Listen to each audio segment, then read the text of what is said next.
To Aziz block. இன்னைக்கு நம்ம video எல்லாம் பார்க்க போறோம்னா எங்க அம்மா செய்ய சமையல் தான் பார்க்க போறோம். வாங்க எப்படி செய்யலாம் பார்க்கலாம் வாங்க. இன்னைக்கு என்ன செய்ய போறோம்னா எறாவும் சேப்பக்கிழங்கு போட்டு மிட்டாசாலாம் வைக்க போறோம். வாங்க பார்க்கலாம். இதில் எண்ணெயை ஊற்றிக்கணும். எண்ணெய் சூடாயிடுச்சு. இப்போ வெங்காயத்தை போடுறோம். இப்போ கொஞ்சம் நல்லா வெங்காயத்தை வதக்கலாம். இஞ்சி பூண்டு போடலாங்க. இப்போ இஞ்சி பூண்டு போட்டு நல்லா வதக்கலாம். இப்போ தக்காளி போட்டுக்கலாங்க. பச்சை மிளகாய் 2 போட்டுக்கலாம். இப்போ நல்லா வதக்கிக்கலாம். இப்போ வெங்காய தக்காளி நல்லா வதக்கிடுச்சுங்க. எறா வாஷ் பண்ணி வச்சுருக்கேன், போட்டுக்கலாங்க.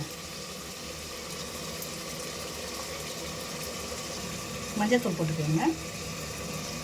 நல்லா வதக்கிக்கலாம். இப்போ உப்பு போட்டுக்கலாம்.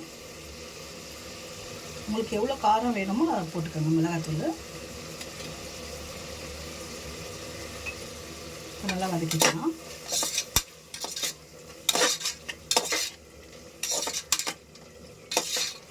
சேப்பக்கிழங்கு நல்லா வாஷ் பண்ணி வச்சுருக்கேன், அதை இப்போ சேர்த்துக்கலாங்க.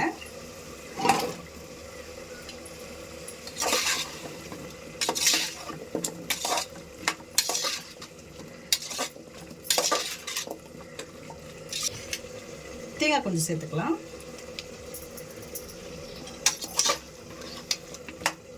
நல்லா வதக்கிடலாம்.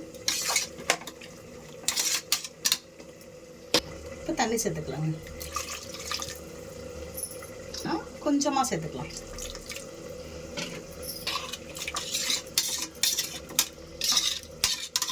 கொஞ்சம் கொத்தமல்லி சேர்த்துக்கலாம். இப்போ மூடி போட்டு மூடிட்டு 2 விசில் போடுங்க.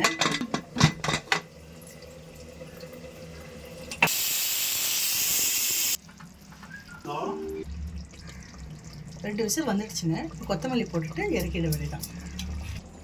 வாங்க சாப்பிட்லாங்க.